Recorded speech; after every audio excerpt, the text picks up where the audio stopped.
Luísa Martins, nossa maior entendedora dos trâmites do Supremo Tribunal Federal, nossa Carmen Lúcia do Bastidores CNN, nos explique, Luísa Martins. Duas ações separadas, o que acontece? Elas são unificadas e ficam com o mesmo relator? Possivelmente sim, Uribe. A gente, como eu tinha falado mais cedo, já tem uma ação do PL sobre o decreto do IOF, né? Contestando, obviamente, o decreto. E aí agora com essas ações do PSOL e se houver mesmo... Se houver não, né? Já há um martelo batido para ajuizamento de uma ação pelo próprio governo federal, possivelmente todas fiquem ali sob o mesmo guarda-chuva para concentrar tudo em um relator só e possivelmente, embora elas vão ter números separados ali, a tramitação seja ali num número específico, elas vão acabar tramitando em conjunto e, em última análise, sendo julgadas em conjunto, né? Por exemplo, nas ações das emendas parlamentares, são várias ações sobre as emendas que acabam tramitando sob a relatoria do ministro Flávio Dino. Então, só para explicar como que isso funciona. Então, há essa possibilidade de que Alexandre de Moraes, que já é o relator da ação do PL, acabe assumindo também a relatoria dessa ação do PSOL e também da AGU, quando houver, de fato, o protocolo, que ainda não aconteceu, segundo o que eu pude verificar aqui até o momento. Então, o que chama atenção, Uribe, nesse ponto, é o seguinte: o PSOL se antecipou ali, né? Resolveu já acionar o Supremo Tribunal Federal, questionando a derrubada do decreto pelo Congresso Nacional, e isso...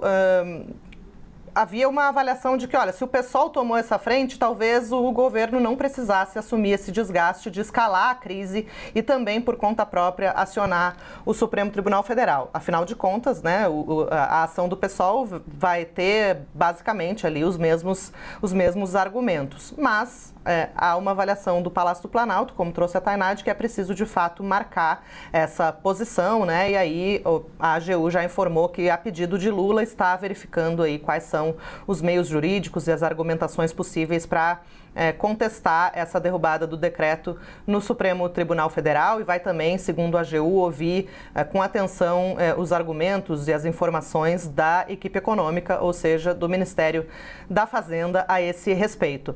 Isso gerou uma série de dúvidas, né, Uribe e Tainá? A gente vinha conversando sobre isso nos bastidores do bastidores, porque, afinal de contas, na ação do PSOL, por natureza, por ser uma ação direta de inconstitucionalidade, a AGU já seria intimada a se manifestar de qualquer maneira.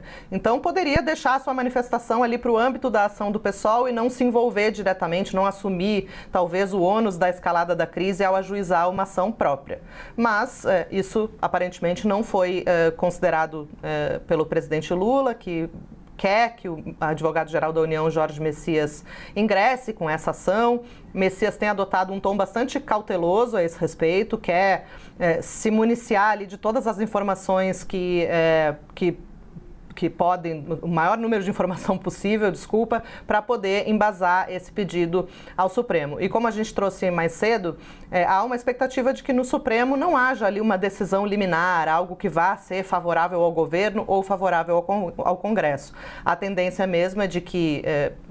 se isso se confirmar, né, se todas as ações chegarem ali ao Supremo formalmente, que haja, então, a abertura de uma mesa de conciliação para que isso seja discutido e seja algo consensual, né? Que as partes ali, no caso o Congresso e o Executivo, possam se entender em algum tipo de acordo. Isso já aconteceu antes, houve um acordo bastante costurado ali à minúcia, eu diria, em relação à desoneração da folha de pagamento, que parecia um embate muito crítico ali entre o governo e o Congresso, mas houve um acordo no âmbito do Supremo, mediado pelo ministro Cristiano Zanin, que era o relator da ação da AGU, e houve ali um acordo, né, para um escalonamento da desoneração, e isso foi um pacto que acabou sendo positivo e que permitiu que Congresso e Palácio do Planalto chegassem